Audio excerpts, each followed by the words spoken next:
আপনি বলেছেন মুখ্যমন্ত্রীর কাছে, সরকারের কাছে আবেদন করেছেন ঘর ছাড়াদের বাড়িতে ঢোকাতে হবে। আমার তো ঘর ছাড়া কেউ আছে বলে জানা নেই। যদি যদি যদি যদি যদি কেউ ঘর ছাড়া থাকে, আপনি আপনি মাননীয়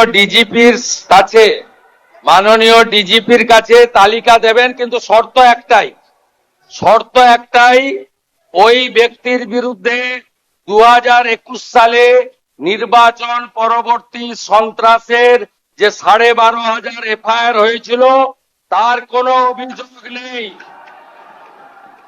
একদম পরিষ্কার শর্ত, যার জন্য জাস্টিস মঞ্জুরা চেল্লুর নেতৃত্বে কলকাতা হাইকোর্ট যে কমিটি করে দিয়েছিল, সিট তৈরি হয়েছিল, ভবানী ভবনে টেম্পোরারি অফিস হয়েছিল।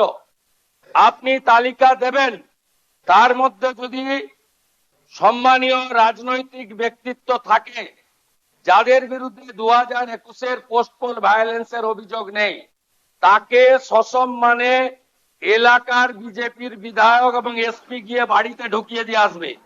আর যদি 2021-এর পোস্টপোল ভায়োলেন্সের অভিযোগ থাকে, তাকে সরাসরি জেলে যেতে হবে। দেখতে থাকুন বাংলা জাগো।